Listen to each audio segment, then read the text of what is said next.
పరిశుద్ధాత్మకి ప్రార్థించుదాము.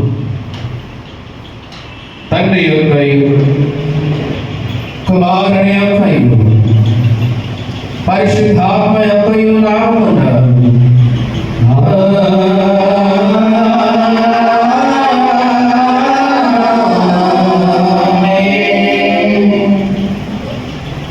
నీ వెలుగును నీ సత్యమును బయలుదేరు చేయము.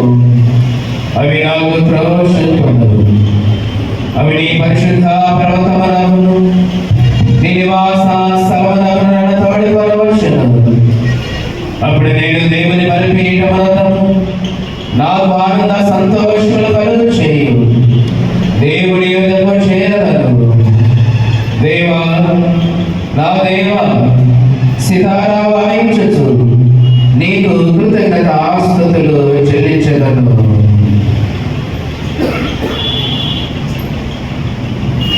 ప్రభునందు ప్రియులారా, యథార్థ హృదయముతో మన తండ్రి అయిన దేవుని సమీపించి ఆయన ఎదుట మన పాపములు ఒప్పుకొని మన ప్రభువైన యేసు క్రీస్తు పేరిట మనకు క్షమాపణ దయచేయమని వేడుకొందాము.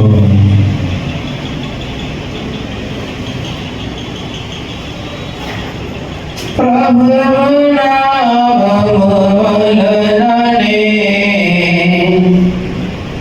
మనకు సహాయము కలుగుచున్నది. భూమి ఆకాశములను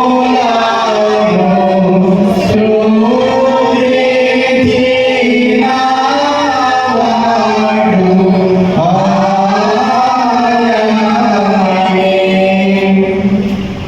ప్రభువు సన్నిధిని నాయతి క్రమములు నేను పలుకొనుననుకొంటిని.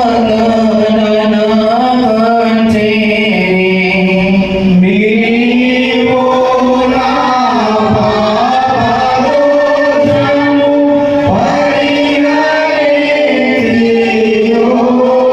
పరిహరించియున్నావు.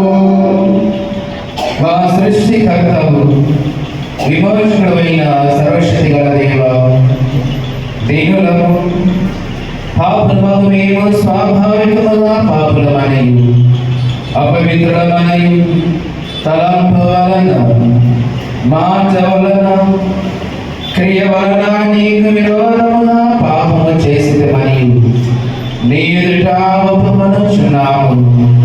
కావున మేము మా ప్రభువైన యేసు క్రీస్తు నిమిత్తమున నీ కృపను వెదకుచు వేడుకొనుచు మితిలేని కనికరమును నీ యొద్దకు ఆశ్రమణకై వచ్చుచున్నాము. మా కొరకు చనిపోటకై నీ జననేక కుమారుడిచ్చిన మిగుల కరుణ గల దేవా, మమ్మను కనికరించి ఆయన నిమిత్తమున సమస్త పాపములను క్షమాపణ దయచేయు. మేము నీ కృప చేత నిత్య జీవము పొందనట్లు నిన్నగొచ్చియు నీ చిత్తములగొచ్చియు సరైన జ్ఞానమును నీ వాక్యమును తగిన విధేయతను మా యందు నీ పరిశుద్ధాత్మ వలన వృద్ధి పొందింపమని మా ప్రభువైన యేసు క్రీస్తు ద్వారా వేడుకొనుచున్నాము. ఆమేన్. మన పరలోకపు తండ్రియగు సర్వశక్తి గల దేవుడు మనలను కనికరించి మన కొరకు చనిపోటకై తన ఏక కుమారునిచ్చి ఆయన మూలమున మన పాపములన్నిటినీ క్షమించుచున్నాడు. ఆయన నామమున విశ్వాసముంచు వారికి దేవుని కుమారుడు అధికారం ఇచ్చుచు వారికి తన పరిశుద్ధాత్మ అనుగ్రహించను. నమ్మి బాప్తిస్మము పొందిన వాడు రక్షింపబడును. ఓ ప్రభువా, నీ రక్షణ అందరికీ దయచేయు.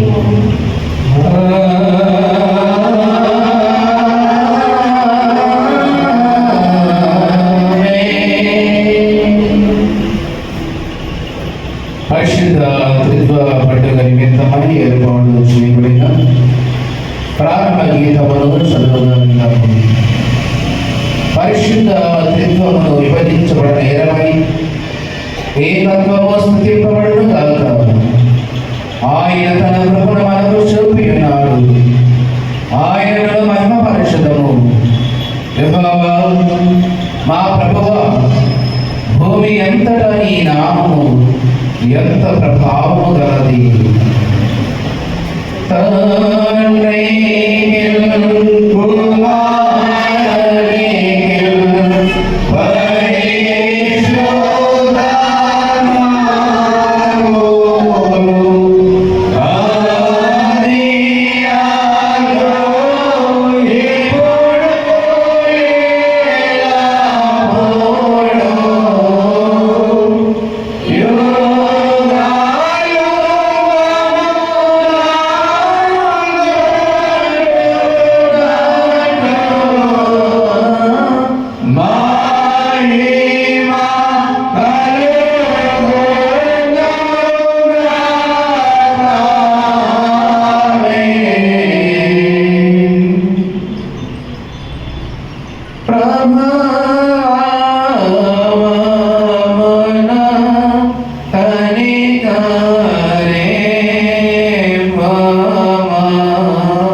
సర్వశక్తి గల నిత్యమైన దేవ, నిజమైన నిత్యత్వం కలిగి నిత్య తత్వం యొక్క మహిమను తెలుసుకున్నటకు దైవ ప్రభావము గల ఈ శక్తిని బట్టి ఏకత్వమును ఆరాధించుటకు నీ సేవకులమైన మాకు కృపను అనుగ్రహించి ఉన్నావు. ఈ విశ్వాసమందు మమ్మను స్థిరంగా నిలిపి కీడులన్నిటి నుండి కాపాడునని సదా ఏకా దేవుడమని యుగ యుగమున దీవించుచు పరిపాలించుచున్నట్టు నేను వేడుకొనుచున్నాను. ఆమేన్. దయచేసి అందరూ కూడా కూర్చోండి.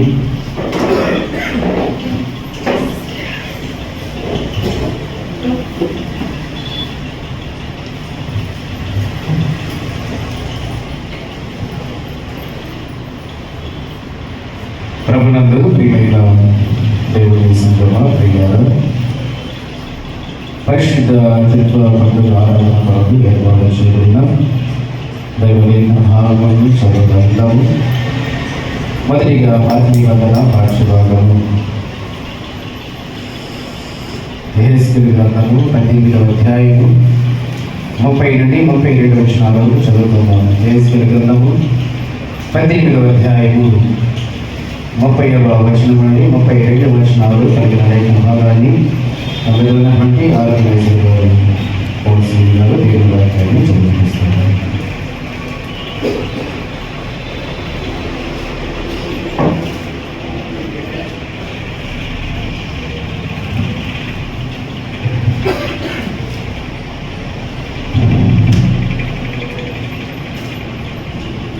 పరిశుద్ధ ఉత్తమ పండుగ అనువాదకులకు ఏర్పాటు చేయబడిన పాత నిబంధన పాఠ్యభాగం చదువుతుంది. యెహెజ్కేలు గ్రంథము 18వ అధ్యాయం 30 నుంచి 32 వచనాలు చదువుతున్నాం.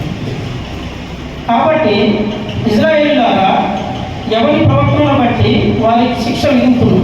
మనస్సు త్రిప్పుకొని మీ అక్రమములు మీకు శిక్షాకారములు కాకున్నట్లు వాటన్నింటినీ విడిచిపెట్టి మీరు జరిగించిన అక్రమ క్రియలన్నింటినీ విడిచి నూతన బుద్ధియు తెచ్చుకొనండి.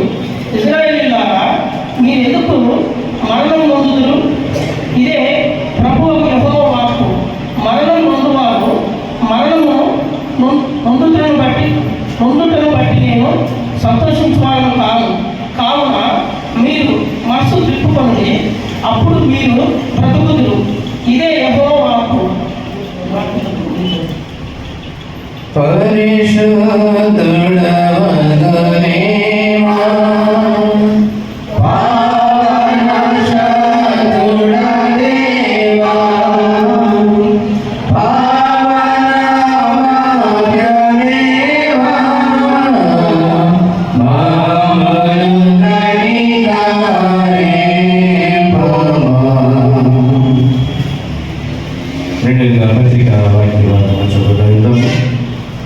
అపోస్తలుడైన పౌలు గారు కొరింథీయులకు రాసిన 2వ పత్రిక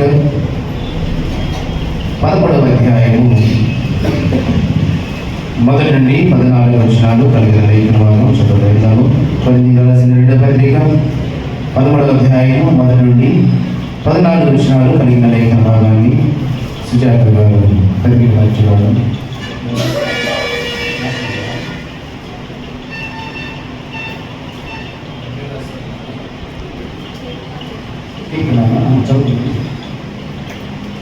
కీర్తన పత్రిక పాఠశాలని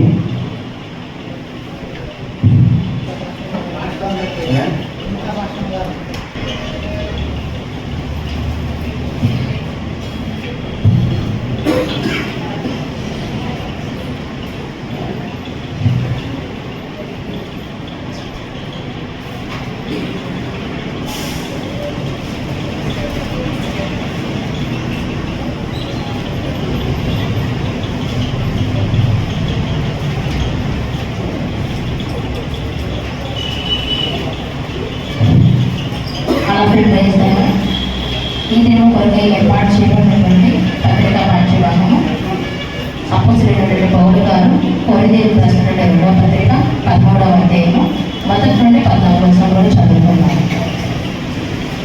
ఈ మూడవసారి నేను మీ యొద్దకు వచ్చుచున్నాను.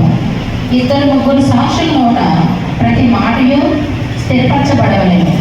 నేను మునుపు చెప్పితిని, నేను ఇప్పుడు మీ యొద్ద లేకునను రెండవసారి మీ యొద్ద నుండగానే మునుపటి నుండి పాపం చేయుచుండిన వారికి ఏమి మిగిలిన వారిని ముందుగా తెలియజేయలేమనగా, నేను తిరిగి వచ్చిన యెడల కనికరము చూపను. క్రీస్తు నా యందు పలుకుచున్నాడని రుజువు కోరుచున్నారా? ఆయన మీ ఎడల బలహీనుడు కాడు గాని మీ యందు శక్తివంతుడై ఉన్నాడు. బలహీనతను బట్టి ఆయన సిలువ వేయబడిన గాని దేవుని శక్తిని బట్టి జీవించుచున్నాడు. మేమును ఆయన యందు బలహీనమై ఉన్నాము గాని మీ ఎడల దేవుని శక్తిని బట్టి ఆయనతో కూడా జీవం గలవారు. మీరు విశ్వాసం గలవారై ఉన్నారో లేదో మిమ్మల్ని మీరే శోధించుకొని చూచుకొనండి, మిమ్మల్ని మీరే పరీక్షించుకొనండి. మీరు భ్రష్టులు కాని ఎడల యేసుక్రీస్తు మీలో ఉన్నాడని మిమ్మల్ని గూర్చి మీరే ఎరువురా? మేము భ్రష్టులము కామని మీరు తెలుసుకుందరని నిరీక్షించుచున్నాము. మీరు ఏ దుష్కార్యమైనను చేయకుండవలనని దేవుణ్ణి ప్రార్థించుచున్నాము. మేము యోగ్యులమైనట్టు కనబడవలను కాదు కానీ మేము భ్రష్టులమైనట్టు కనబడినను మీరు మేలైనదే చేయవలనని ప్రార్థించుచున్నాము. మేము సత్యమునకు విరోధముగా ఏమీ చేయలేము కానీ సత్యము నిమిత్తమే సమస్తమును చేయుచున్నాము. మేము బలహీనమై ఉన్నాము, ఇన్నను మీరు బలవంతులై ఉండిన సంతోషించడము. దీని నిమిత్తమే అనగా మీరు సంపూర్ణ కావాలని ప్రార్థించుచున్నాము. కాబట్టి నేను మీ యొద్దకు వచ్చినప్పుడు పడద్రోయటము కాక మిమ్మల్ని కట్టుటకి ప్రభు నాకు అనుగ్రహించిన అధికారం చొప్పున కాఠిన్యము కనపరచుకున్నట్లు దూరముగా ఉండగానే ఈ సంగతులు వ్రాయించున్నాను. తుదకు సహోదరులారా, సంతోషించుడి, సంపూర్ణులై ఉండుడి, ఆదరణ కలిగి ఉండుడి, ఏక మనసు గలవారై ఉండుడి, సమాధానముగా ఉండుడి. ప్రేమ సమాధానములకు కర్తయ్య దేవుడు మీకు తోడై ఉండడు. పవిత్రమైన ముద్దు పెట్టుకొని ఒకరికి ఒకరు వందనములు చేసుకోండి. పరిశుద్ధులందరూ మీకు వందనములు చెప్పుచున్నారు. ప్రభు అయిన యేసుక్రీస్తు కృపయు దేవుని ప్రేమయు పరిశుద్ధాత్మ సహవాసమును మీ అందరికీ తోడై ఉండేదాక. ఆమేన్. పత్రికా పాఠ్యభాగం పర్యాప్తం. హల్లెలూయా హల్లెలూయా హల్లెలూయా. సువార్త పాఠ్యభాగము చదువుదాము. పరిశుద్ధులైన మత్తయి గారు రాసిన సువార్త పాఠ్యభాగము 28వ అధ్యాయము 18 నుండి 20 వచనాలు కలిగిన లేఖన భాగము పాస్టర్ గారు చదివిస్తారు.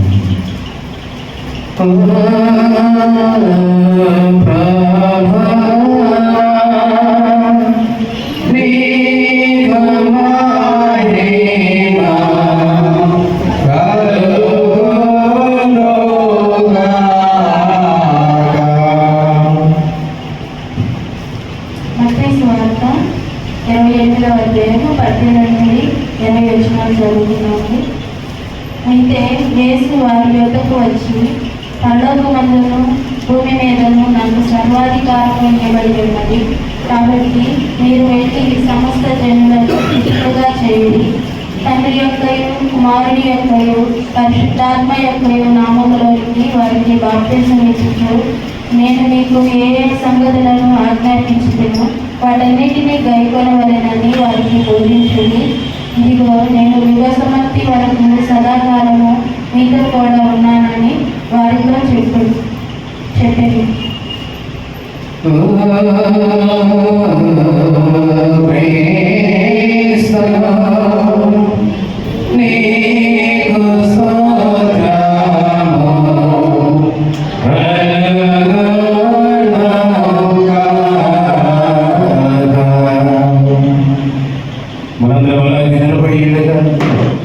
అందరూ కలిసి అపోస్తుల విశ్వాస ప్రమాణంలో ఒప్పుకుందాము. భవ్యాకాశములను సృజించిన సర్వశక్తి గల తండ్రైన దేవుని నమ్ముచున్నాను. ఆయన ఏక కుమారుడు మన ప్రభువైన యేసుక్రీస్తును నమ్ముచున్నాను. ఈయన పరిశుద్ధాత్మ వలన ధరింపబడి కన్యమరియకు పుట్టి పొంతి పిలాతు అధికారమున శ్రమపడి సిలువవేయబడి చనిపోయి సమాధి చేయబడని అదృశ్య లోకములోకి దిగనని చనిపోయిన వారిలో నుండి మూడవ దినమున లేచి పరలోకమునకు సర్వశక్తి గల తండ్రియగు దేవుని కుడి చేతి వైపున కూర్చుని ఉన్నాడని సజీవులను మృతులను తీర్పు చేయనట్టు అక్కడ రెండు వచ్చనని నమ్ముచున్నాను. పరిశుద్ధాత్మను నమ్ముచున్నాను. పరిశుద్ధ క్రైస్తవ సంఘములు పరిశుద్ధుల సహవాసము పాప క్షమాపణయు శరీర పునరుద్ధానము నిత్య జీవమన్నమని నమ్ముచున్నాను. ఆమేన్. దయచేసి అందరూ కూడా కూర్చోండి.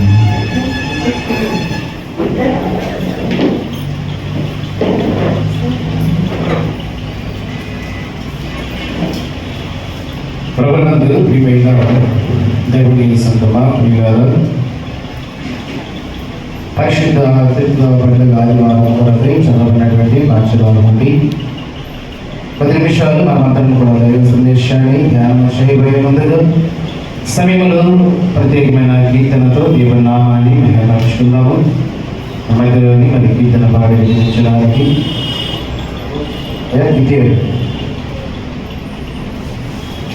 సంఘ ప్రజలు గారు మధ్యలో సమయంలోని కీర్తన పాడి వినిపించవలసిందిగా ప్రేమతో వారిని ఆహ్వానిస్తూ సమయాన్ని వారికి అర్పిస్తున్నాను.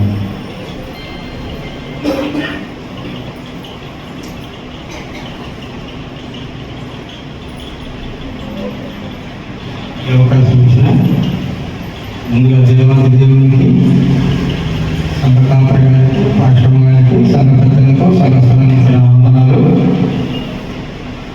కృపా సత్య సంపూర్ణుడా సర్వలోక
చక్కని మంచి కీర్తన పాడి ముగించినటువంటి గారికి సందర్భంగా హృదయపూర్వక మీద వందనాలు చెల్లించుకుంటూ ఉన్నాము. శ్రీగారు మంచిది మనమందరం కూడా దైవాశీర్వాదం తీసుకొని వారికి కూడా అందరూ కూడా ఒకసారి నిలబడండి.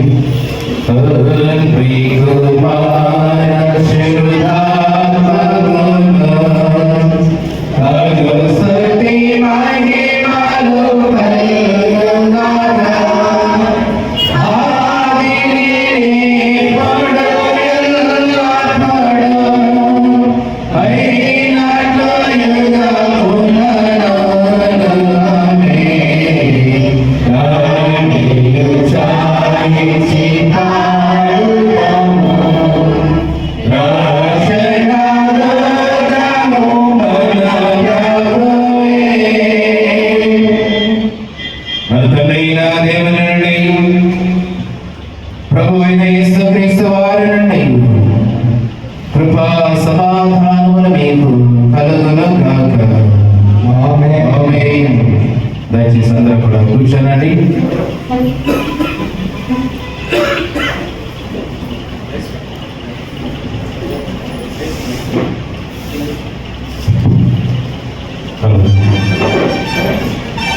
ప్రభునందు ప్రియమైన దేవుని సంగమ పిల్లలు, ప్రత్యేకమైన పరిశుద్ధ త్రిత్వ పండుగ ఆదివారపు ఆరాధనలోనికి చేరి వచ్చినటువంటి మీ అందరికీ కూడా మన ప్రభువును రక్షకుడైన యేసుక్రీస్తు వారి ప్రశస్త నామములో మీ అందరికీ శుభములు హృదయపూర్వకమైన వందనాలు చెల్లించుకుంటూ ఉన్నాను. ఇంతవరకు కూడా చక్కగా పాటల ద్వారా ఆరాధన ద్వారా దేవుని నామాన్ని మహిమపరిచున్నాము. మరి 10 నిమిషాలు చదువుకున్నటువంటి పాఠశాలను కొన్ని మాటలు మనమందరం కూడా క్లుప్తంగా పరిశీలన చేద్దాం. వాక్య భాగంలోనికి వెళ్ళబోతుందాం. మరొకసారి మనమందరం కూడా తలలో గురించి కళ్ళు వస్తున్నట్లయితే చిన్న ప్రార్థన చేసుకొని వాక్యాన్ని పరిశీలన చేద్దాం. తలలు వచ్చండి, కళ్ళు వస్తున్నది ఆలోచించుకుందాం. మమ్మల్ని మిగిలిగా ప్రేమించిన ప్రియ పరలోకమున్న మా కన్న తండ్రి, మహానతుడ, సర్వశక్తిమంతుడ, మీ పరిశుద్ధ పాదములకు నాయన వెళ్ళలేనటువంటి వందనములు, స్తుతులు, స్తోత్రం చెల్లించుకుంటూ ఉన్నాము. తల్లి, మీ ఉన్నతమైన ప్రేమను బట్టి మీ పిల్లలుగా మమ్మలను జ్ఞాపకం చేసుకొని ఈ పరిశుద్ధ ఆదివారపు ఆరాధనలోనికి సంఘముగా మమ్మల్ని అందరూ కూడా నాయన ప్రవేశింపచేసి మీకు మాడైనటువంటి యేసుక్రీస్తు ద్వారా పరిశుద్ధ ఆత్మదేవుని సహాయముతో మిమ్మల్ని ఆరాధించడానికి, మహిమపరచడానికి మాకిచ్చిన ధన్యతను బట్టి మీకు వందనాలు చెల్లించుకుంటూ ఉన్నాము. కన్న తండ్రి, ఇంతవరకునైనా పాటల ద్వారా ఆరాధన ద్వారా మీ నామమును మహిమపరిచున్నామని నమ్ముతున్నాము. 10 నిమిషాలైనా మీ గ్రంథం నుండి కొన్ని మాటలు మేమందరం కూడా నేర్చుకోవడం కొరకని ఆసక్తి కలిగి మీ సన్నిధానంలో చేరి ఉండగా ఆశ కలిగిన మా ప్రాణమును మీ వాక్యమనే జీవాహారము చేత మా హృదయములను సేదీర్చమని ప్రార్థిస్తున్నాము. చేతి వచ్చిన ప్రతి ఒక్కరిని కూడా జ్ఞాపకం చేస్తున్నది. వినగలిగిన చెవి, గ్రహించే మనస్సు, విన్న వాక్యమును బట్టినైనా లోపడుతూ కొంతైనా మా జీవితాల్లో మార్పు రావడానికి గొప్ప దయచమని ప్రార్థిస్తున్నాము. ఇకనైనా రావాల్సిన బిడ్డలు కూడా నిశ్చితమైంది. త్వరగా మీ సన్నిధానం నడిపించి ఈ ప్రార్థనంతల ద్వారా మీరే ఘనత, మహిమ, ప్రభావాలు పొందుతున్నారని మా ప్రభువు రక్షకుడైన యేసుక్రీస్తు వారి శ్రేష్టమైన నామాన్ని బట్టి ప్రార్థించి అడిగి వేడుకుంటున్నాము తండ్రి. ఆమేన్. ప్రియులారా, మంచిది చదువుకున్నటువంటి పాఠం నుండి కొన్ని మాటలు మనం క్లుప్తంగా పరిశీలన చేద్దాం. త్రిత్వ పండుగలో వచ్చినటువంటి 3 పాఠ్య భాగాలు మనం చదువుకుంటున్నాం. పోయిన వారం మనం అందరూ కూడా పెంతెకొస్తు ఆదివార కాలాన్ని జరిపించుకున్నాము. పెంతెకొస్తు పండుగ అంటే పెంతెకొస్తు ఆదివారం అంటే మనం ఏం నేర్చుకున్నాం? పోయిన వారం మనం ఏం మాట్లాడుకున్నాం? పెంతెకొస్తు ఆదివారం అంటే ఏం మాట్లాడుకున్నాం? పోయిన వారం ఏం చెప్పాం?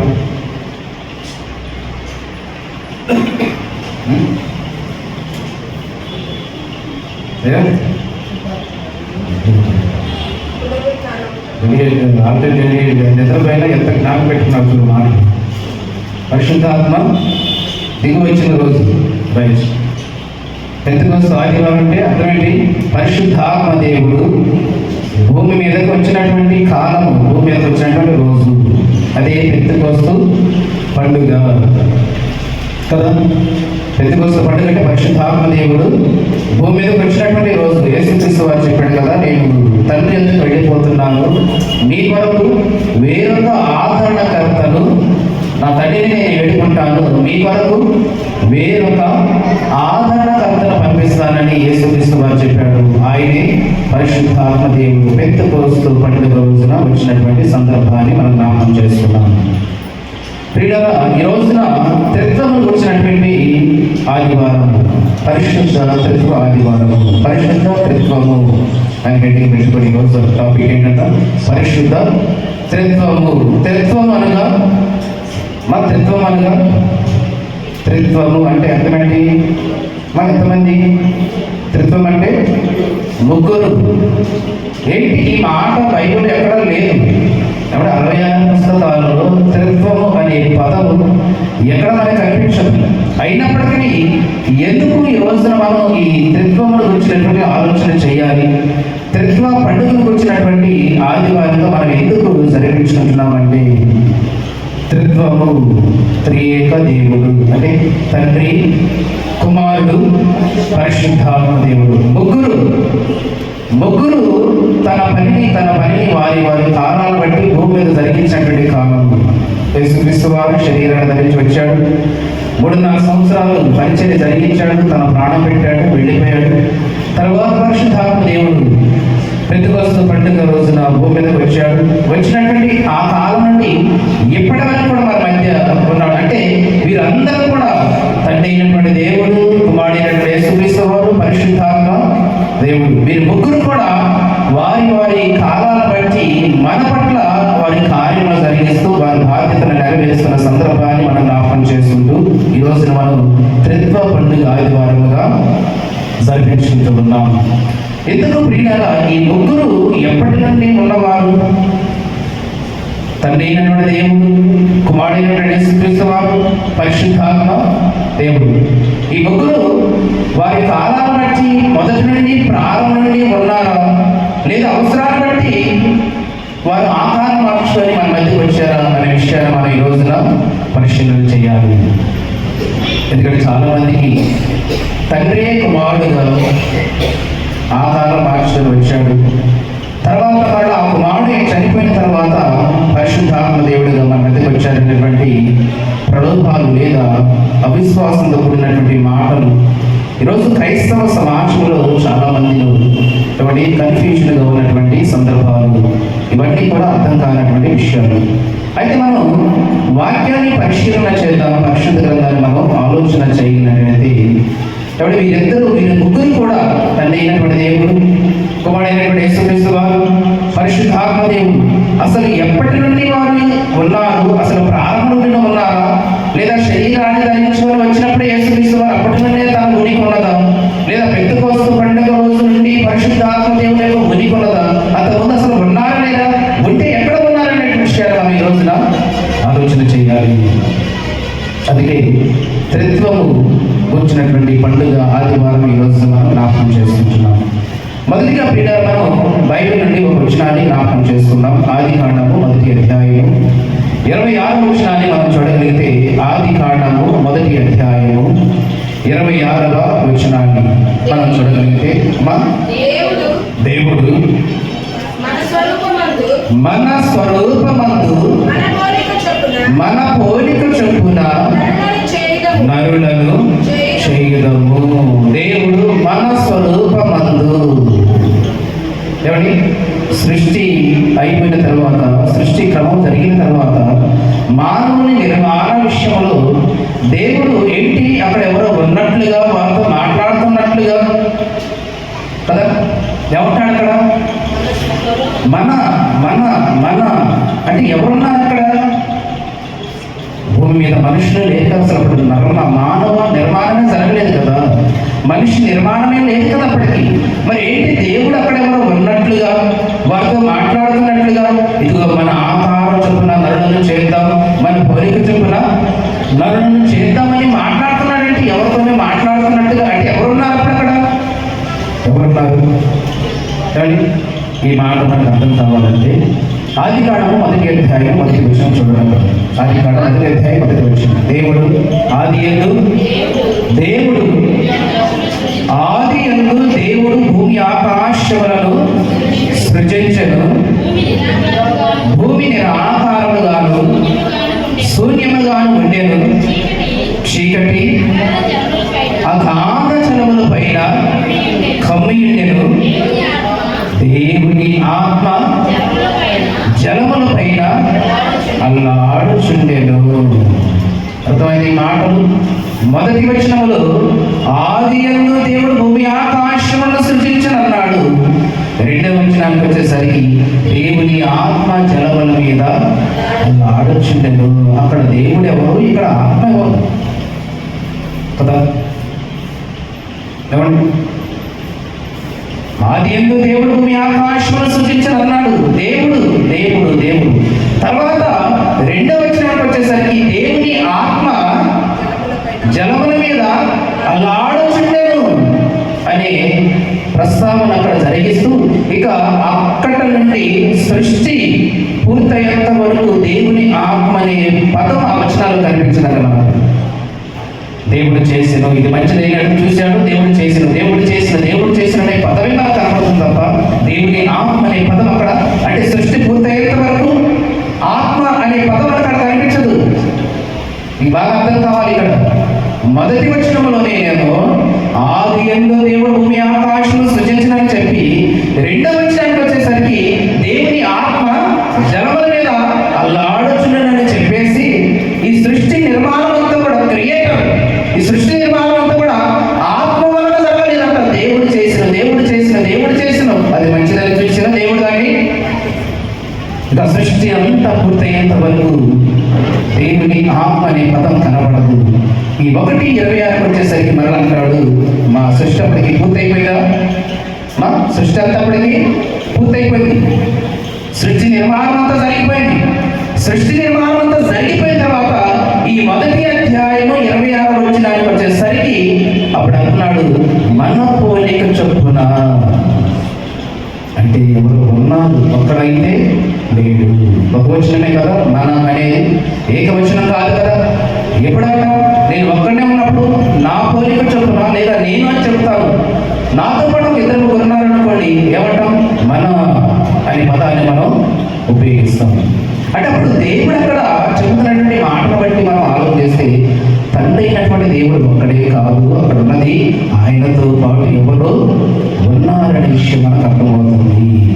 ఇంతకు ఆ జనమేల మీద అల్లాడుతున్నటువంటి ఆత్మ ఎవరు అనుకుంటున్నారు? ఎవరు అనుకున్నారు? పరిశుద్ధాత్మ దేవుడు. ఏ ఆత్మ? పరిశుద్ధాత్మ. అంటే సృష్టికి ముందే తండ్రి ఉన్నాడు, పరిశుద్ధాత్మ దేవుడు ఉన్నాడు. మరి యేసుక్రీస్తు వారు ఎప్పుడు ఉన్నాడు? అక్కడ యేసుక్రీస్తు వారి గురించి రాయబడలేదు కదా. తండ్రి అయినటువంటి దేవుడు, పరిశుద్ధాత్మ జనుల మీద అల్లాడుతుంది, వారిద్దరే కనపడుతున్నారు. మరి యేసుక్రీస్తు వారు ఎప్పుడు ఉన్నాడు? ఆయన తండ్రి అయిన మరియ గర్భం నుండి లోకానికి వచ్చేటప్పుడు నుండే తన ఉనికి ఉన్నదా? లేదా ప్రారంభం నుండి ఈయన కూడా వారితో పాటు ప్రారంభ దశలో ఉన్నవాడా అనే విషయాన్ని కూడా మనం ఆలోచన చేస్తే, ఇక్కడ తండ్రి కనపడుతున్నాడు, పరిశుద్ధాత్మ దేవుడు సృష్టికి ముందే ఉన్నారని నాకు అర్థమవుతుంది. మరి యేసుక్రీస్తు వారు ఎప్పటి నుండి ఉన్నాడు అనే విషయాన్ని కూడా మనం ఆలోచన చేస్తే, యోహాను సువార్త 1వ అధ్యాయం 1వ వచనం, ఆది యందు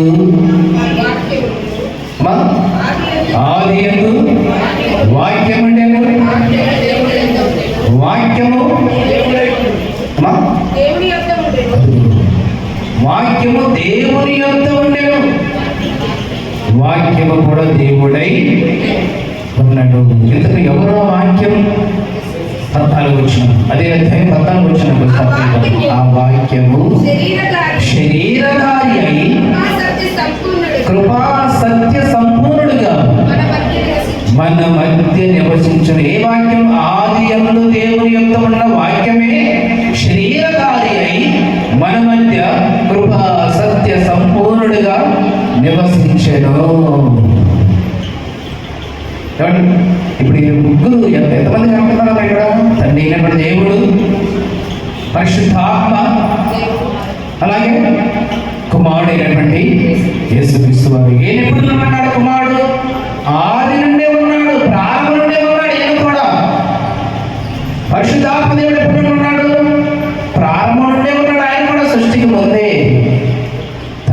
ఉన్నాడు, కుమారుడు ఉన్నాడు, పరిశుద్ధాత్మ దేవుడు. వీరు ముగ్గురు కూడా ఏమండి, వీరు ముగ్గురు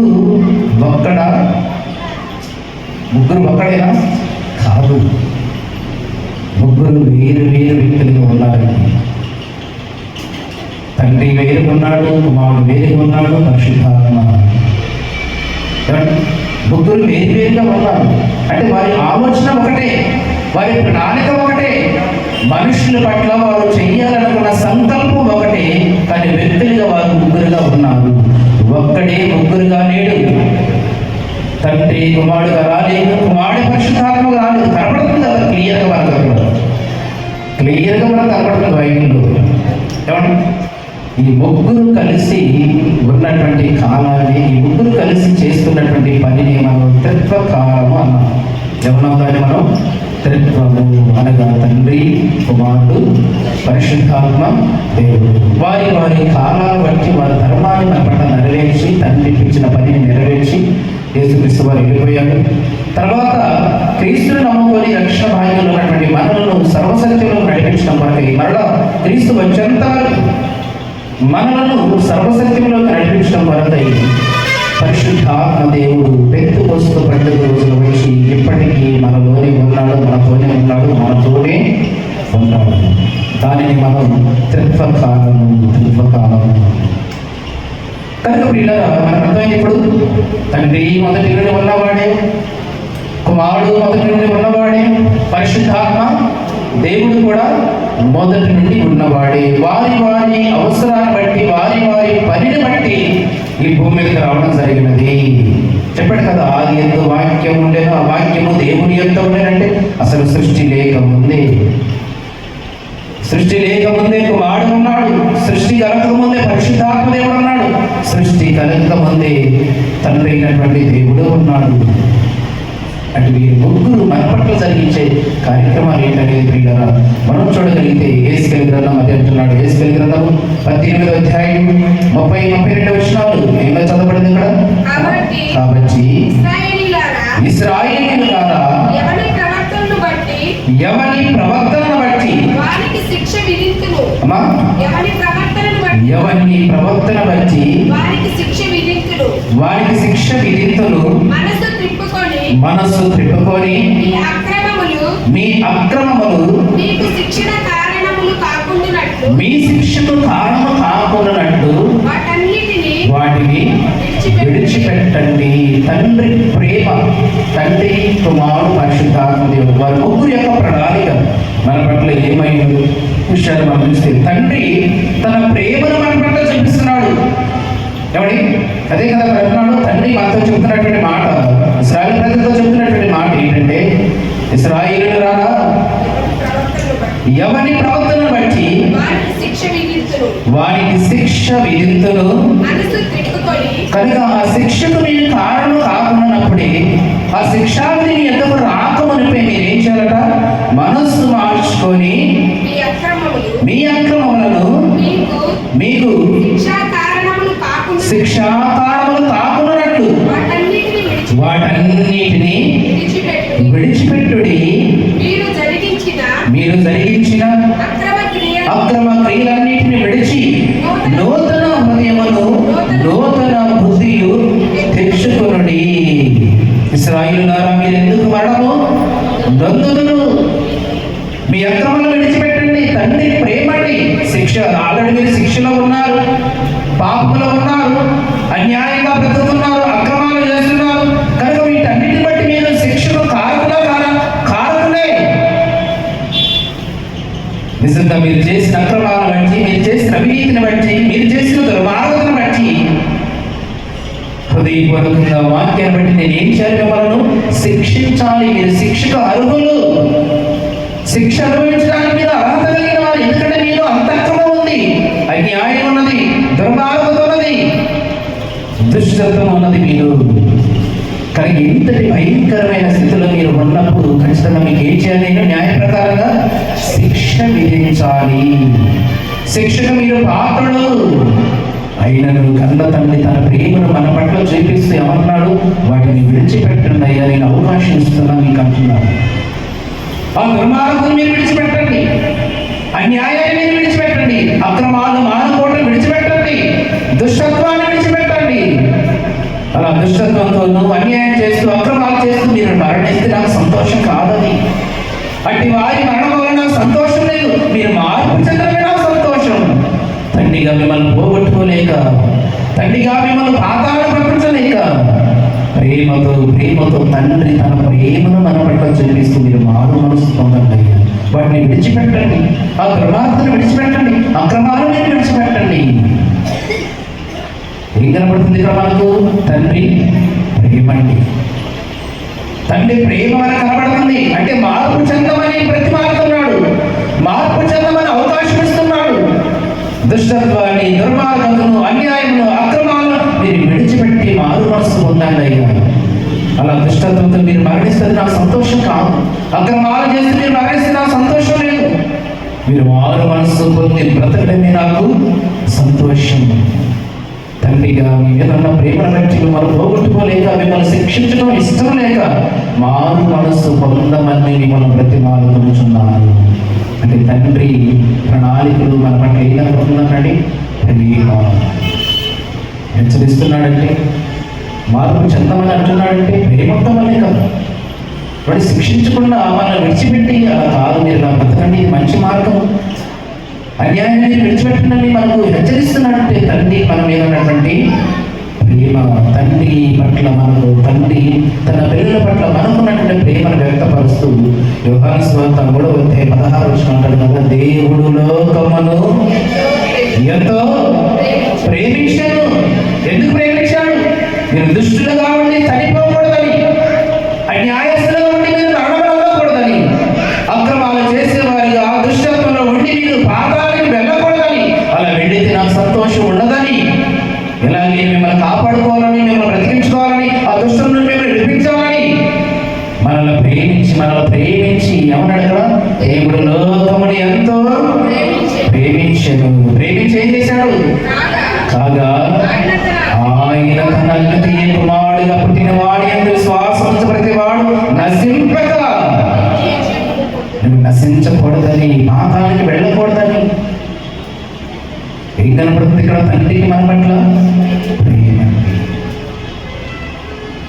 ప్రేమ అనేక దోషములను కప్పును.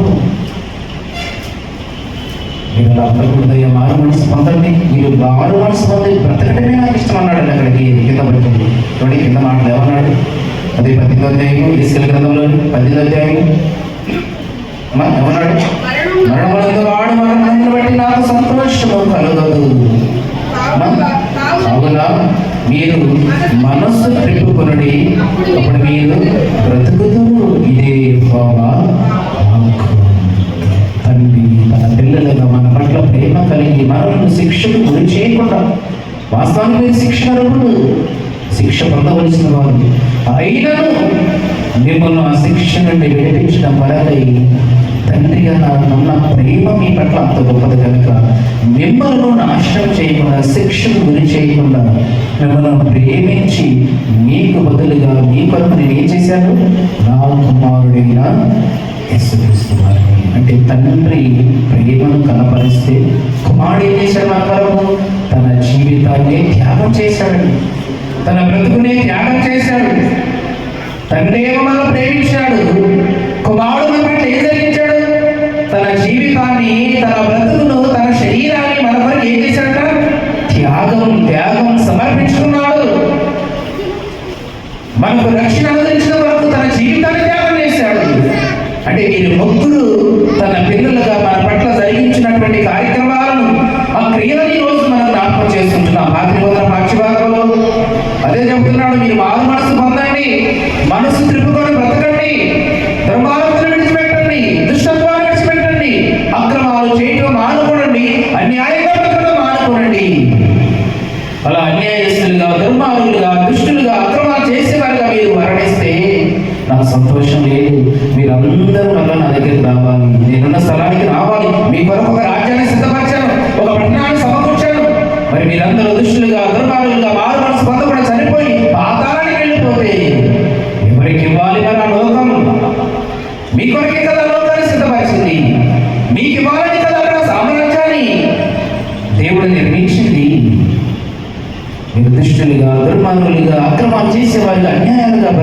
మారు మనసు పొందకుండా చనిపోయి పాతాళానికి వెళ్ళిపోతే మరి ఎవరికి ఇవ్వాలా లోకం?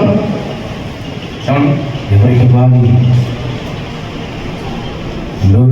కుటుంబమే ఓడలోకి చేరింది ఆ దేవుని కుటుంబమే వీటిలోనే మునిగిపోయింది.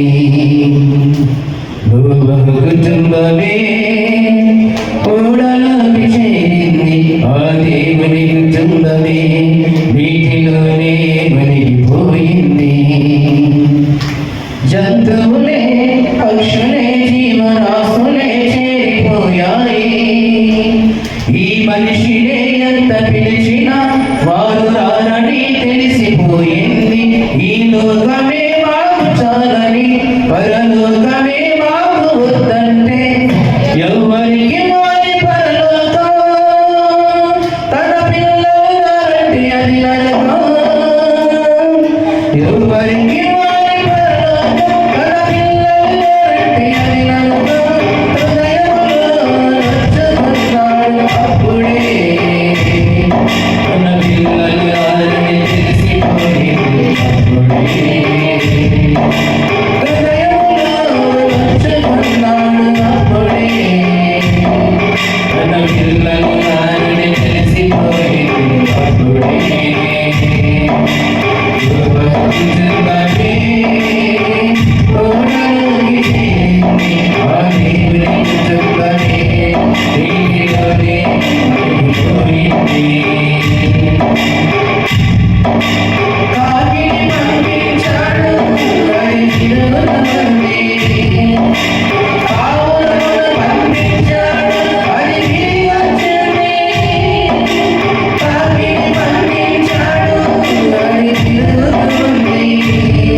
భూమి మీదకి వచ్చిన అందరూ కూడా దేవుని కుటుంబమే.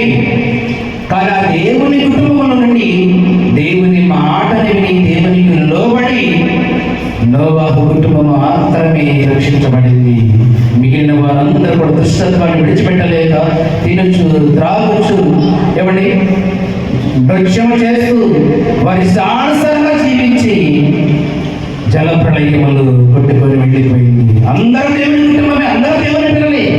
కానీ దేవుని మాటని నోవాహు కుటుంబం మాత్రమే రక్షించబడింది. మిగిలిన వారు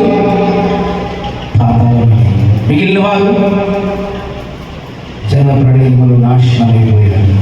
దుష్టత్వాన్ని విడిచిపెట్టలేక తినచ్చు, త్రాగొచ్చు, ఇల్లు కట్టుకోవచ్చు, పెళ్లి చేసుకోవడం, పెళ్లి చేయబడదు.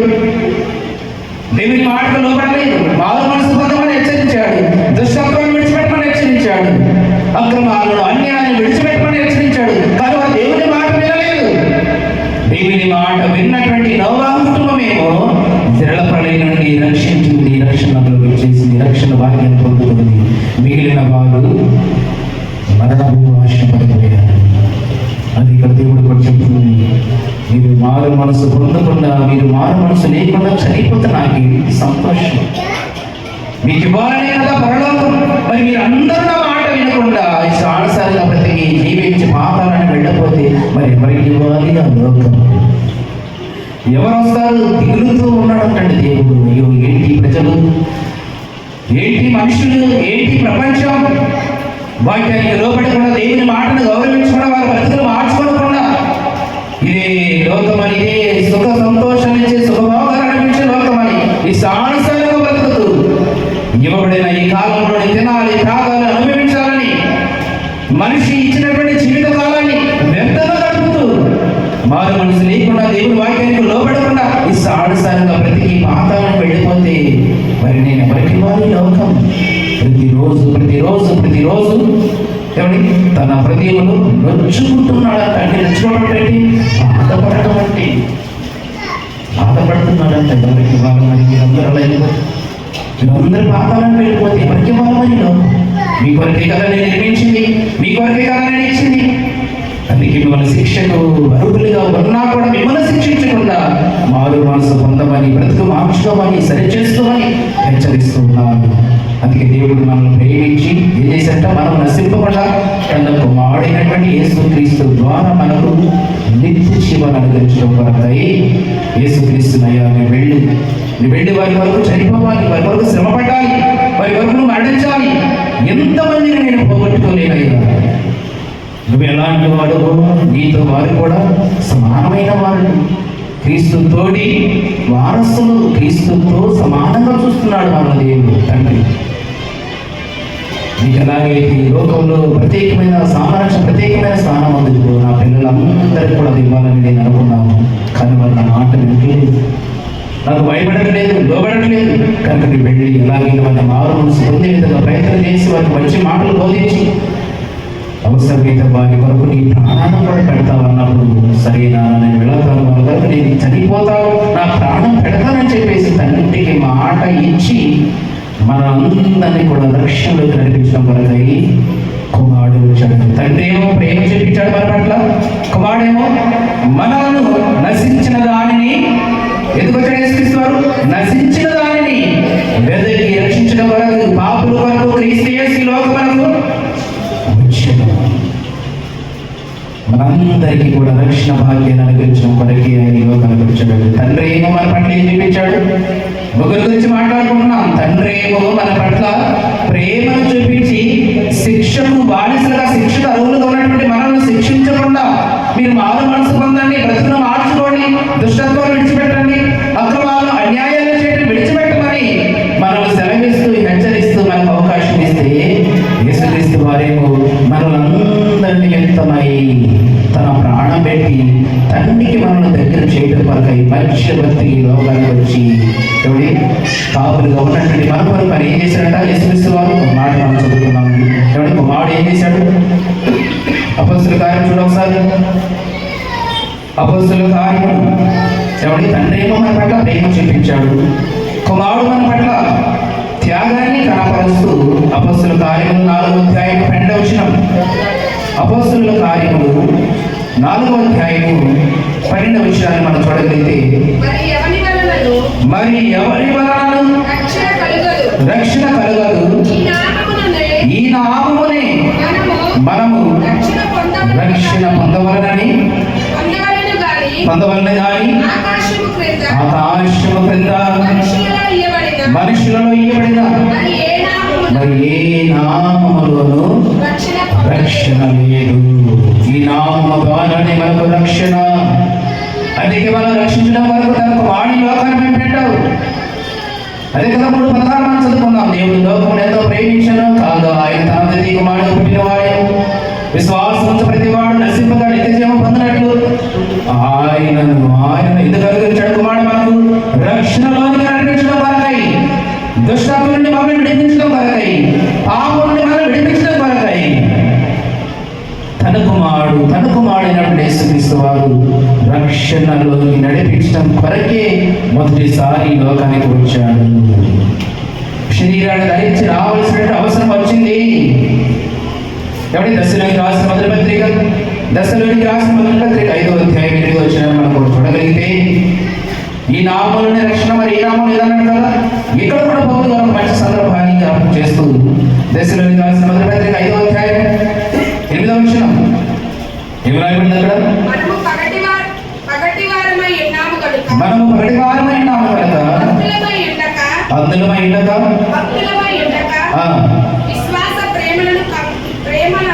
విశ్వాస ప్రేమలను దశలోనికి రాసిన మొదటి పత్రిక 5వ అధ్యాయము 8వ వచనం అదేనా? చదువు ఒకసారి. మనము పగటివారమై ఉన్నాము కనుక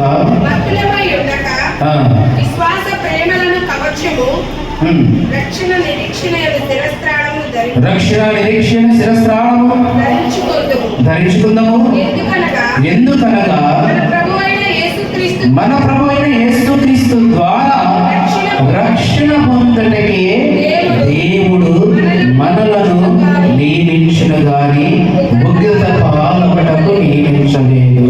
తన కుమారుడైన యేసుక్రీస్తు ద్వారా మనలను రక్షణ పొందడానికి నియమించాడు కానీ ఉగ్రత పాల్పడకు నియమించలేదు. అందుకే అక్కడ అంత దుర్మార్గతలు, అంత దుష్టత్వములు, అంత అక్రమాలు, అన్యాయాలు ఉన్నప్పటికీ శిక్షించకుండా దేవుడు ఏం చెప్పాడు? మీరు మారు మనసు పొందండి, మీ హృదయాన్ని మార్చుకోండి, నూతన హృదయాన్ని, నూతన స్వభావాన్ని మీరు పొందుకోండి.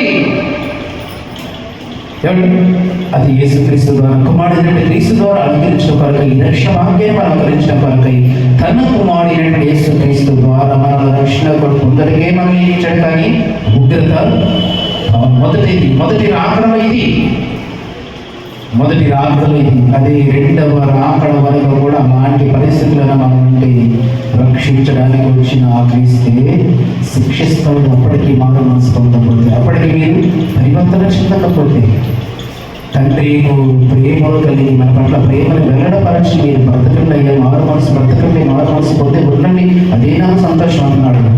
కుమారుడేమో పాపంలో ఉన్నటువంటి మనందరూ కూడా, దుష్టత్వంలో ఉన్నటువంటి మనందరూ కూడా, చీకటిలో ఉన్నటువంటి మనందరూ కూడా విడిపించడం కొరకై రక్షణకర్తగా ఈ లోకానికి వచ్చాడు, శరీరాన్ని ధరించి.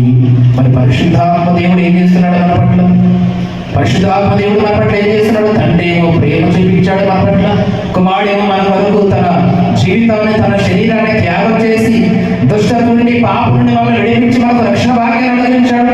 మరి పరిశుద్ధాత్మ దేవుడు మన పట్ల చేసే పని ఏంటనే విషయాన్ని కూడా మనం గ్రంథాన్ని పరిశీలిస్తే ప్రియులారా, చివరి మాటగా తీతుకు రాసిన పత్రిక 3వ అధ్యాయం 5వ వచనాన్ని మనం చూద్దాం. తీతుకు రాసిన పత్రిక 3వ అధ్యాయం 5వ వచనం, మనము నీతిని అనుసరించి చేసిన క్రియామూలముగా కాగా తన కనికరమున చొప్పుననే మా పునర్జన్మ సంబంధమైన స్నానము ద్వారా పరిశుద్ధాత్మ మనకు నూతన స్వభావమును కలుగు చేస్తున్నది. పరిశుద్ధాత్మ ఏం చేస్తుందంటే, నువ్వు బాప్తిసం పొందినప్పుడు పునర్జన్మ స్నానమైనటువంటి సంబంధమైన స్నానం, ఒక సాదృశ్యం ఉన్నటువంటి బాప్తిస కార్యంలో నువ్వు పాలిభాగస్తులైనప్పుడు పరిశుద్ధాత్మ దేవుడిని ఏమిస్తుందట? నూతన స్వభావం. అంటే ఇక్కడ వీరికి మనం ఇలా బ్రతకాలి, మన ఆలోచన ఇలా ఉండాలి, మన ప్రభుత్వం ఇలా ఉండాలి. ఆ స్వభావం ఎప్పుడు వస్తుంది నీకు? నీటిలో బాప్తిసం పొందినప్పుడు ఆత్మ నీలో ప్రవేశించి. ఎందుకంటే పేతురు రాసిన పత్రిక కదా, పరిశుద్ధాత్మ వరం ఎప్పుడు వస్తున్నారు మనకు? మీరు మారు పాప క్షమాపణ నిమిత్తమై మారు మనసు పొందండి, అప్పుడు మీరు పరిశుద్ధాత్మను వరమును పొందుతారు. ఎప్పుడైతే ఈ పునర్జన్మ స్థానములను సిద్ధపడి బాప్తిస్మ అనే కార్యం కొరకు నువ్వు సిద్ధపడి ఉంటావు, కార్యములను పాలిభాగస్తులు అవుతావు, అప్పుడు పరిశుద్ధాత్మ దేవుడు నీకేమిస్తాడో? నూతన స్వభావం, నూతన హృదయం, నూతన స్వభావం ఇస్తుంది. అంటే మనము మన జీవితాన్ని మార్చుకునే అవకాశం ఇస్తుంది పరిశుద్ధాత్మ దేవుడు. మనము సరిచేసుకునేటువంటి ఆలోచనలు మనకు అనుగ్రహిస్తాడు పరిశుద్ధాత్మ దేవుడు. అర్థమైందండి? తండ్రి ఏమో ప్రేమ చూపించి మనల్ని శిక్షించకుండా వదిలేశాడు, కుమారుడేమో తన జీవితాన్ని మన వరకు త్యాగం చేసి ఎవడి మనల్ని రక్షణకు నడిపించాడు. రక్షణలోనికి నడిపించిన మనము మరల క్రీస్తు వచ్చేంత వరకు ఎవడి సర్వసత్యంలోకి నడిపించిన వరకు, అంటే ఆయన వచ్చేంత వరకు మనం ఎలా బ్రతకాలో, ఎలా ఉండాలో, ఎలా మాట్లాడాలో, మన జీవన వ్యవస్థ, జీవన విధానం ఎలా ఉండాలో, సంఘం పట్ల, కుటుంబం పట్ల, సమాజం పట్ల, తన పొరుగువారి పట్ల మనం ఎలా ఉండాలో మనకు దినదినము బోధించి మనకు నూతనమైనటువంటి స్వభావాన్ని, నూతనమైనటువంటి ఆలోచన ప్రభావాన్ని మనలో కలిగించేదే పరిశుద్ధాత్మ దేవుడు. ముగ్గురు కూడా మన పట్ల ఒకే ప్రణాళిక ఉంది. తండ్రి అయిన దేవుడి కానివ్వండి, కుమారుడైన యేసుక్రీస్తు వారి కానివ్వండి, పరిశుద్ధాత్మ దేవుడి కానివ్వండి, ఈ ముగ్గురు వ్యక్తులుగా వేరుగా ఉన్నప్పటికీ వారి ప్రణాళిక, వారి సంకల్పం మన పట్ల ఒకటి. ఎలాగైనా మారు మనసు పొందాలి, మన జీవితాలు మార్చుకోవాలి, మరణం తర్వాత పరలోకానికి రావాలి. పాతాళానికి వెళ్ళకూడదు. తండ్రి ఆలోచనది, కుమారుడు ఆలోచనది, పరిశుద్ధాత్మ దేవుని యొక్క ఆలోచన కూడా అదే.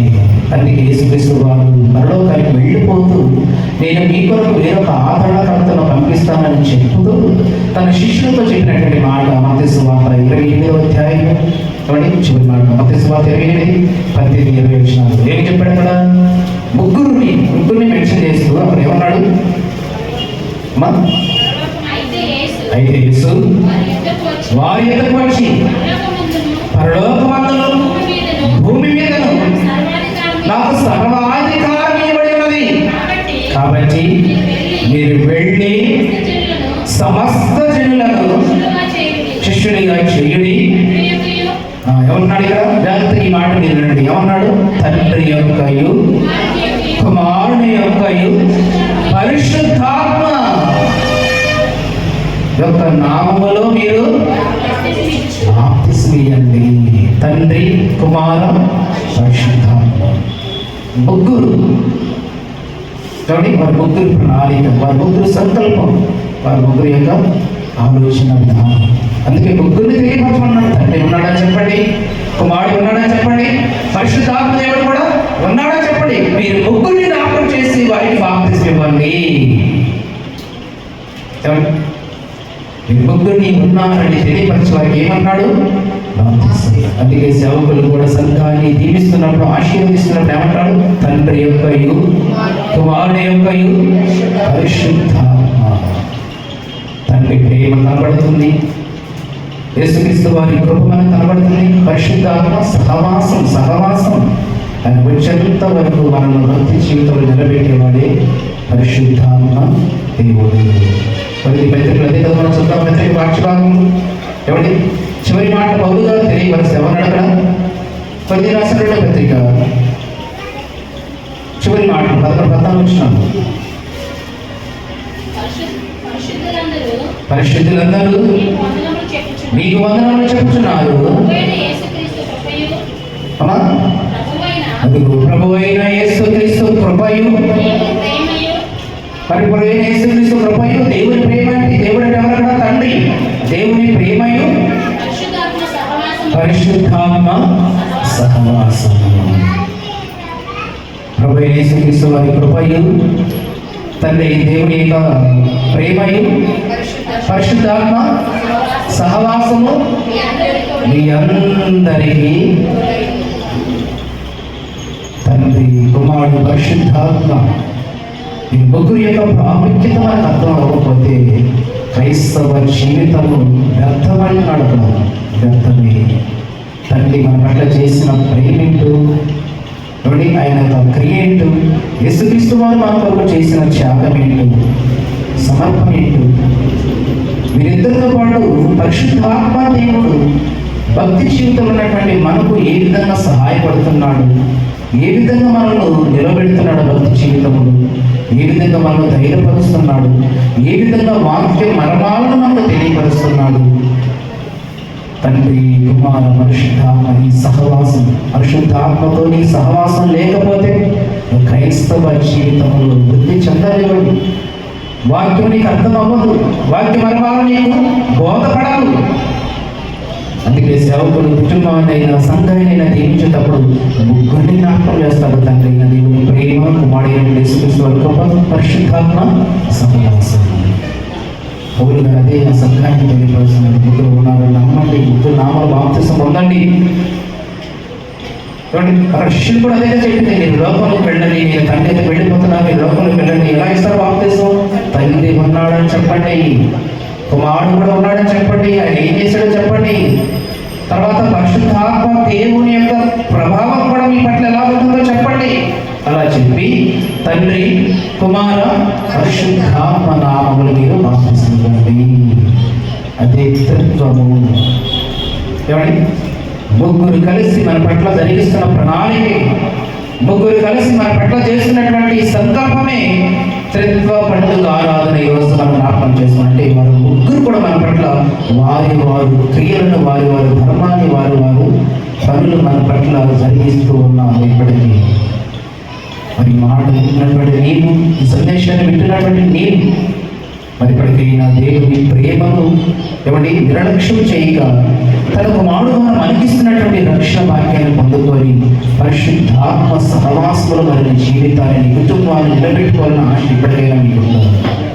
అలా ఉంటే అలా ఉంటే ఖచ్చితంగా ఇప్పటికే తండ్రి నిజంగానే నా దుష్టత్వాన్ని బట్టి, నా అపరాధం బట్టి, నా అతిక్రమను బట్టి, నేను చేస్తున్న అక్రమాన్ని బట్టి, అన్యాయాన్ని బట్టి ఎప్పటికీ నన్ను శిక్షించకుండా ఇంకా నన్ను బ్రతికిస్తున్నాడు అని అంటే, నాకు ఇంకా అవకాశం ఇస్తున్నాడంటే, ఇదిగో నాకు బదులుగా తన కుమారుడిని చంపుకున్నాడు కనుక నేను ఈ రోజులో ఉన్నానని నువ్వు నమ్మితే, తండ్రి ప్రేమ నీకు అర్థమైతే, తన కుమారుడు నీ కొరకు చేసిన ఆ త్యాగాన్ని ఎప్పటికైనా నువ్వు జ్ఞాపకం చేసుకొని పరిశుద్ధాత్మ ప్రేరణతో, పరిశుద్ధాత్మ ప్రభావంతో ఇక నుండి క్రైస్తవుడిగా, క్రీస్తుని కలిగిన వాడిగా, దేవుని పిల్లలుగా ఇచ్చినటువంటి జీవిత కాలంలో దేవుని కొరకు బ్రతకడానికి, దేవుని కొరకు జీవించడానికి ఒక మంచి నిర్ణయాన్ని కలిగి ఉండాలని దేవుని వాక్యం మనకు సెలవిస్తుంది.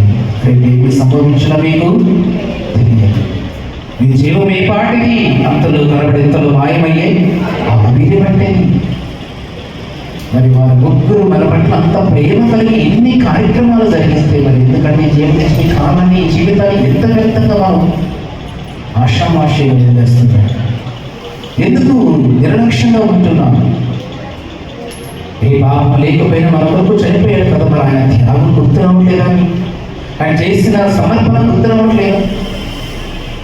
ఏ పని లేకపోయినా ఆయన నమ్మినటువంటి మనము చివరి వరకు దేవుడు నిలబడాలని తన సహవాసంలో, తన సహాయంతో మనల్ని పడగొట్టకుండా, అపవాది మనల్ని పడగొట్టకుండా, దుష్టత్వంలోకి పంపివేయకుండా దినదినము వాక్యం ద్వారా మనం హెచ్చరిస్తూ పరిశుద్ధాత్మ దేవుడు నిన్ను నిలబెట్టాలని ప్రయత్నం చేస్తున్నాడు కదా. మరి ఎందుకు వారి త్యాగాన్ని ఎందుకు నిర్లక్ష్యం చేస్తున్నావు? వారి పనిని ఎందుకు నిర్లక్ష్యం చేస్తున్నావు? నిజంగా ఈరోజు ఈ మాట నీకు అర్థమైతే, దేవుడు ఈ మాటలు నా కొరకే మాట్లాడాడు, నా కొరకే హెచ్చరించాలని నేను నమ్మితే, ఎప్పటికైనా తండ్రి, కుమార, పరిశుద్ధాత్ముడు ముగ్గురు కూడా నా కొరకు ఎంత పని జరిగించారు, ఎంత త్యాగం చేశారు, ఎంత సమర్పణ కలిగి ఉన్నారని చెప్పేసి ఎప్పటికైనా నీ హృదయాన్ని మార్చుకొని, బ్రతుకులు మార్చుకొని సరి చేసుకొని దేవునికి ఇష్టమైన కుమారుగా, కుమార్తెగా, సంఘముగా, కుటుంబంగా మీరందరూ కూడా ఉండాలని కోరుకుంటూ ఇది మాట నిర్వహిస్తున్నాను. దేవుడు తన పరిశుద్ధ వాక్యం దీవించి ఆశీర్వదించిన గాక. సమస్త ప్రారంభించిన దేవుని సమాధానం యేసుక్రీస్తు ద్వారా మీ హృదయములను, మీ తలంపులను కావలియుడును గాక.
సమయంలోని వెనుకబడి కాలంలో వారు, కృతజ్ఞత కాలంలో వారు దయచేసి ముందుకు వచ్చి ప్రార్థించుకుందాము.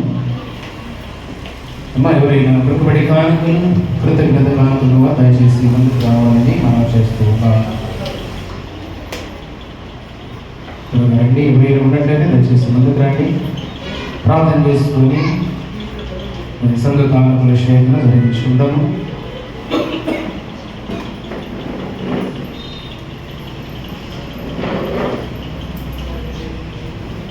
ప్రార్థించుకుందాము.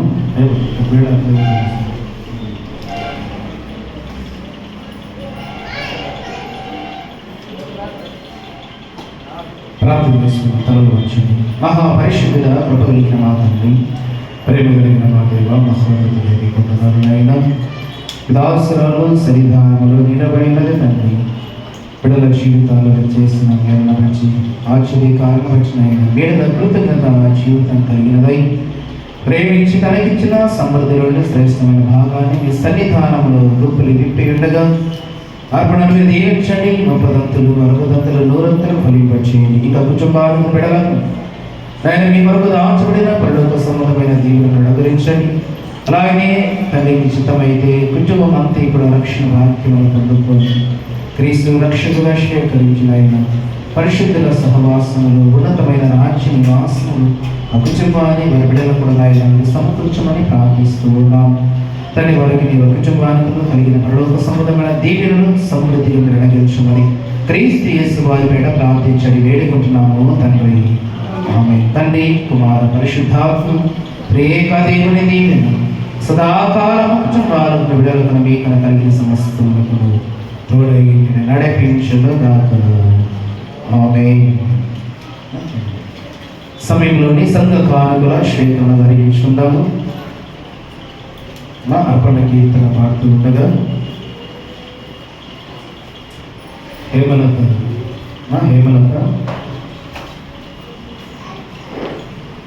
అనుష రాలేదుగా మరండి, ఎవరైనా కలిసి హేమలతతో పాటు ఎవరైనా కలిసి పాడాలి, లేకపోతే ఒకరే పని పాడాలి. సమయంలో పాట పాడుతుండగా సంఘ కానుకల శ్వేతన ధరించుకుంటాం.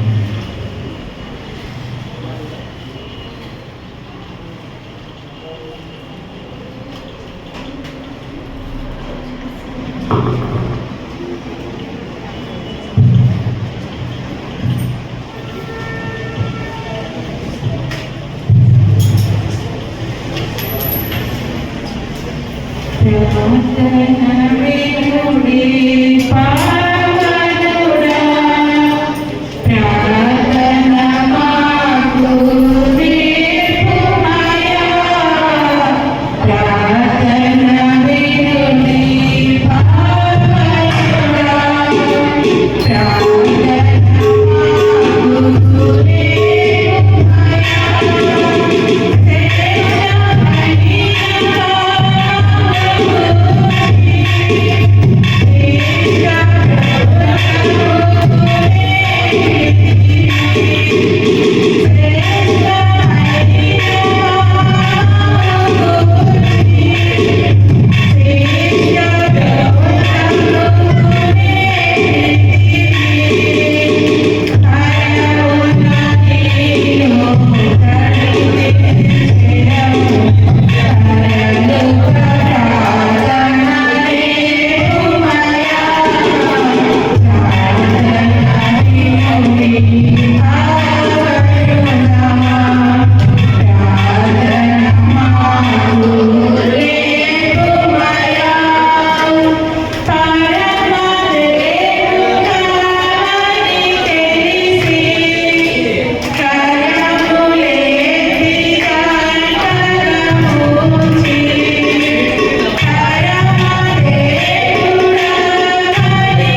సమయంలోని సంఘ ప్రకటనలు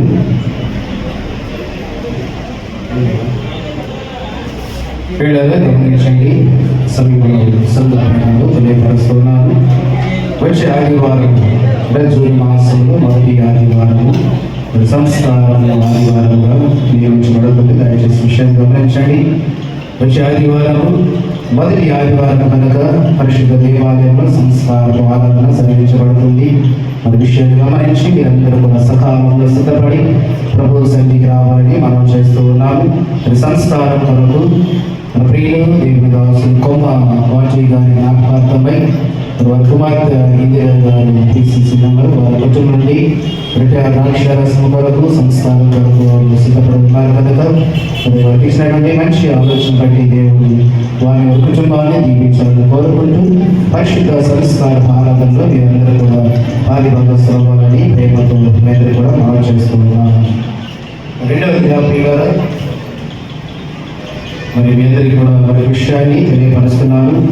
మరి క్రీస్తు లూథరన్ దేవాలయం కొత్తూరు ప్యారిష్ మార్చర్ల మండలం పల్నాడు జిల్లా అందరూ కూడా తెలిసినటువంటి మరి ప్రాంతము. వచ్చే శనివారం జూన్ మాసము శనివారం అనగా 6వ తారీఖున 6వ నెల 2026 శనివారం ఉదయం 10:30 గంటలకు మరి క్రీస్తు లూథరన్ దేవాలయం కొత్తూరు ప్యారిష్ యొక్క ఆలయ ప్రతిష్ట పండుగ జరగబోతున్నది. దయచేసి మరి ఈ ఆలయ ప్రతిష్ట పండుగ ఆహ్వానానికి ప్రేమతో మనందరూ కూడా మరి అక్కడ ఉన్నటువంటి సంఘ కాపరి కమల్ కుమారి గారు కొత్తూరు ప్యారిష్ పాస్టర్ గారు మరి ప్రేమతో సంఘం అంతటినీ కూడా వారు ప్రేమతో ఆహ్వానిస్తున్నారు. కనుక శనివారం 6వ తారీఖున జరిగేటటువంటి కొత్తూరు ప్యారిష్ ఆలయ ప్రతిష్ట పండుగ ఆరాధనలు మరి సంఘమంతి కూడా భాగ్యవంతులై దేవుని దీవెనలు ఆశీర్వాదాలు పొందుకునే వారి ఉండాలని ప్రేమపూర్వకంగా మిమ్మల్ని అందరూ కూడా మరి ఒకసారి తెలియపరుస్తూ ఉన్నాము. అర్థమైందా? పండుగ ఆలయ ప్రతిష్ట పండుగ శనివారము, అలాగే వచ్చే ఆదివారం సంస్కార ఆరాధన. మరి యొక్క విషయాన్ని కూడా ప్రియులారా మీద కూడా తెలియపరుస్తున్నాను. రేపు సోమవారం జూన్ నెల 1వ తారీఖున రేపు సోమవారం మన ప్రియులు దేవుని దాసులు కొమ్మ విజయ్ కుమార్ గారు ప్రభు నన్ను నిద్రించి రేపటికి మొదటి సంవత్సర కాలాన్ని మరి జ్ఞాపకం చేసుకుంటూ వారి లోకం నుండి బంధువుల నుండి బంధుత్వాన్ని విడిచిపెట్టి దేవుని యొక్క పిలుపును అందుకొని మరి మరణం అనే కార్యము ద్వారా దేవుని ఎందుకు చేరినటువంటి కొమ్మ విజయ్ కుమార్ గారి యొక్క మొదటి సంవత్సరపు జ్ఞాపకార్థము ప్రార్థన సహవాసము ఉదయం 10 గంటలకు మరి క్రీస్తు లూథరన్ దేవాలయం దక్షిణ ప్యారిష్ నందు జరిగించబడుతుంది. దేవాలయంలోనే రేపు ఉదయం 10 గంటలకు ఈ ప్రార్థన ఆరాధన జరిగించబడుతుంది. కనుక ఈ విషయాన్ని కూడా మీరు గమనించి మరి కుటుంబ సభ్యులు సంఘమంతటిని కూడా ప్రేమతో వారు ఆహ్వానిస్తూ ఉన్నారు కనుక మరి కొమ్మ విజయ్ కుమార్ గారి యొక్క మొదటి జ్ఞాపకార్థపు ప్రార్థన సహవాసములు పెద్దలు స్త్రీల సమాజం వారు యవ్వన బిడ్డలు సండే స్కూల్ బిడ్డలు అందరూ కూడా మరి ఉదయకాలం జరిగే మరి 10 గంటలకు జరిగే జ్ఞాపకార్థపు ప్రార్థన సహవాసములు మీరందరూ కూడా సిద్ధపడి దేవాలయంలో జరుగుతున్నటువంటి ఆరాధనలో భాగ్యవంతులు అవ్వాలని ప్రేమతో అందరూ కూడా మనం చేస్తున్నారు. ప్రార్థన అనంతరము అందరికీ కూడా ప్రేమ విందు సిద్ధపరచబడినది. కానీ విషయాన్ని గమనించి రేపు సోమవారం ఉదయం 10 గంటలకు జరగబోయే కొమ్మ విజయ్ కుమార్ గారి యొక్క మొదటి జ్ఞాపకార్థపు జ్ఞాపకార్థపు ప్రార్థన సంవత్సర ఆరాధనలో మీరందరూ కూడా భాగ్యవంతులు అవ్వాలని ప్రేమతో మరి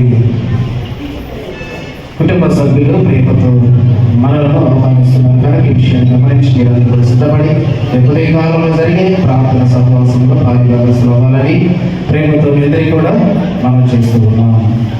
చూడన్నాయా వెంకయ్య గారు ఆల్రెడీ ప్రకటనలు ఉన్నాయి. మరి సంఘ ప్రకటనలు ఏమి లేనట్లయితే అది సేకరించబడిన కానుకలు దేవునికి సమర్పించుకుంటూ ప్రార్థన రెండవ ప్రార్థన దైవ ఆశీర్వాదంతో సమర్పిస్తున్నారు. Oh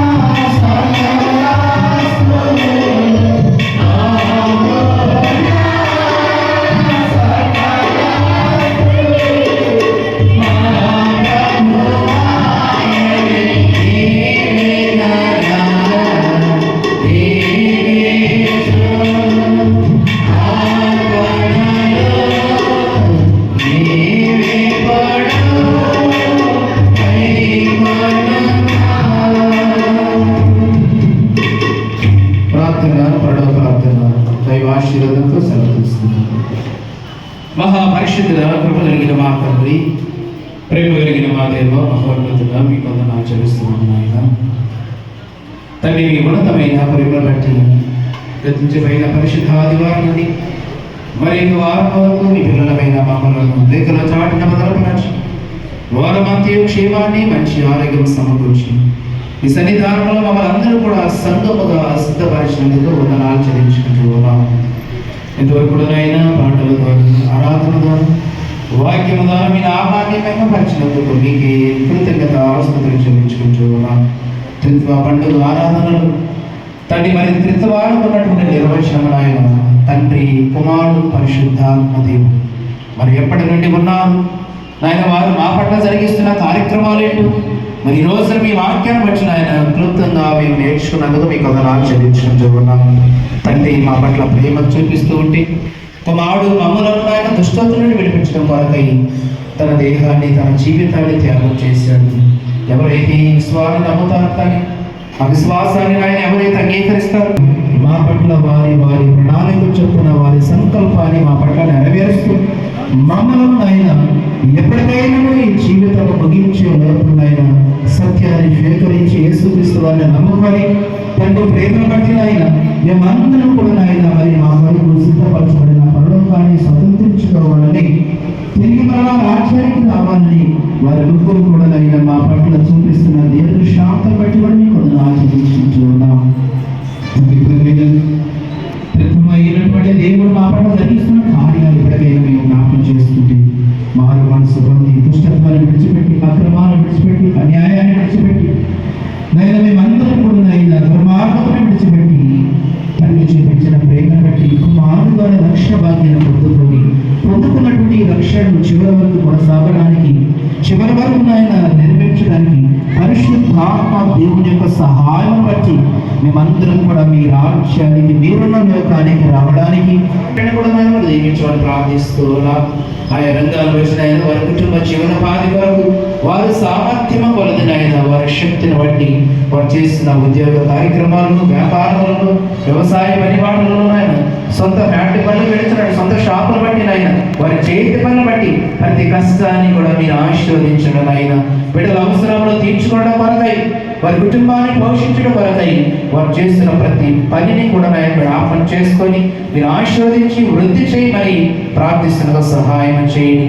సంఘమని ఎవరైతే శుభకార్యములు సిద్ధపడుతున్నారు, వివాహ కార్యక్రమం ఆయన మరి ప్రారంభం ఉన్నారు తండ్రి, అట్టి వారిని కూడా జ్ఞాపకం చేసుకుని జరగబోతున్న వివాహ కార్యక్రమం తోడుగా ఉండమని, బిడ్డల పట్ల ఆయన ఒక సరైన సహకారులను ఆయన మన ఆత్మ సంబంధమైన బంధాన్ని పెట్టిన వారిద్దరిని కూడా ఆయన మరి వాక్యానుసారంగా సిద్ధపరచమని ప్రార్థిస్తున్న సహాయం చేయండి.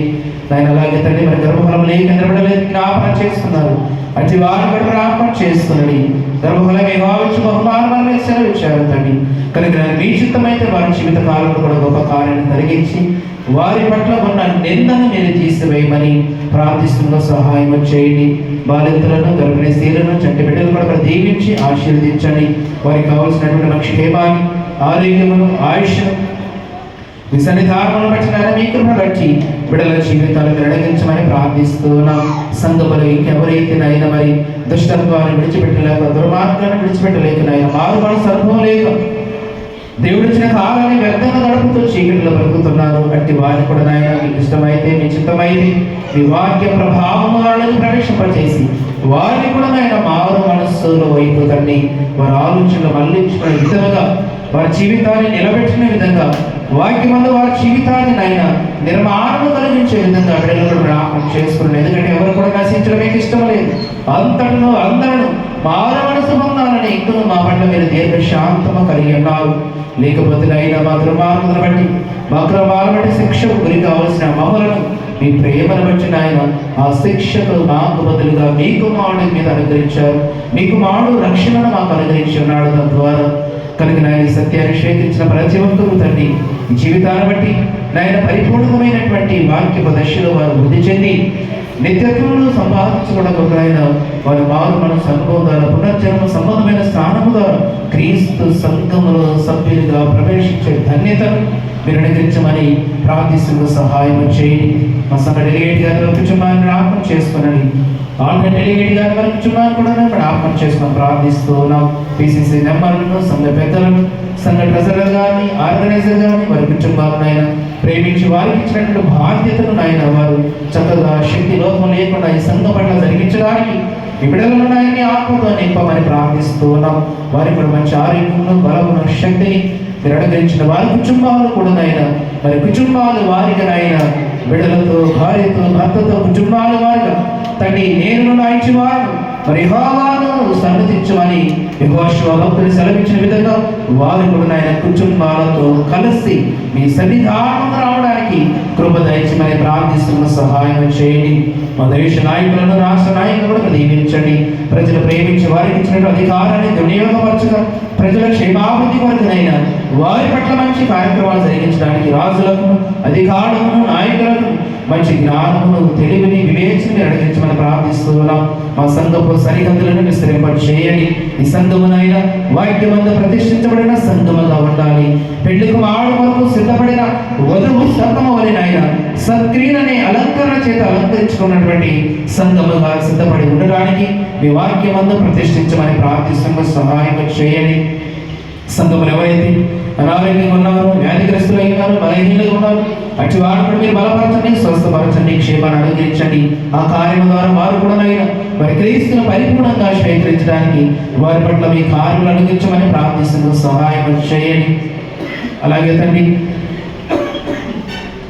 సంఘములోనైనా మరి జరిగిస్తున్నటువంటి కార్యాలు బట్టి వారు పొందుకున్న మేలు బట్టి ఆయన బిడ్డలు చేసినటువంటి కార్యాలు బట్టి ఆయన భక్తుడి కానుకలుగా, కృతజ్ఞత కానుకలుగా, దశ భాగములుగా, సంఘ కానుకలుగా మీ సన్నిధానములకు ప్రేపి ఉన్నాను తండ్రి.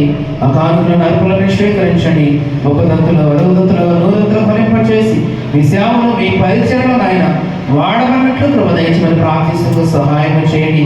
గొప్పలు మీ ఆరోగ్య కుటుంబాలను కూడా సమృద్ధికరమైన దీవెనతో మీరు నింపి నడిపించమని మరి ఎంతవరకు కూడా నేను ఈ సన్నిధానంలో ఆశ కలిగి, ఆసక్తి కలిగి, శ్రద్ధగా అయినా మీ మాటలు విన్న ప్రార్థి భక్తులను కూడా పేరు పేరు వరుసగా మీరు దీవించి ఆశీర్వదించాలి.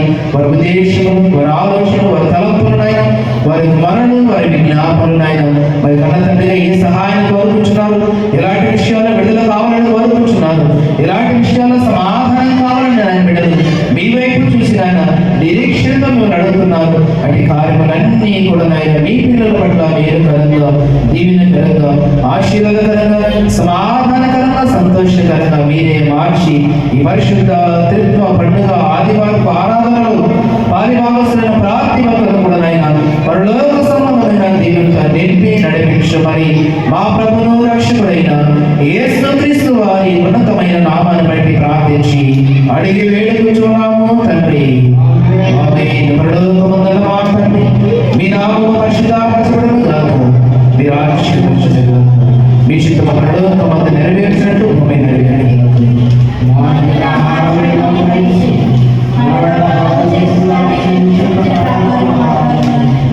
శోధనలు ప్రతిగా విషమము తప్పించు. రాజ్యము, శక్తి, మహిమయు నిరంతరము కూడా నీవై ఉన్నావు తండ్రి. ఆమేన్. ఆమేన్. ప్రభువు నిన్ను ఆశీర్వదించి నిన్ను కాపాడుగాక. ప్రభు నీకు తన సన్నిధి ప్రకాశింపజేసి నిన్ను కరుణించుగాక. ప్రభు నీ మీద తన సన్నిధి కాకు ఉదయింపచేసి నీకు సమాధానము కలుగు చేయగాక.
అందరికీ వందనాలయ్యా. మన ఇద్దరికి వందనాలు. దేవుని అందరూ కూడా దీవించిన సమాధానం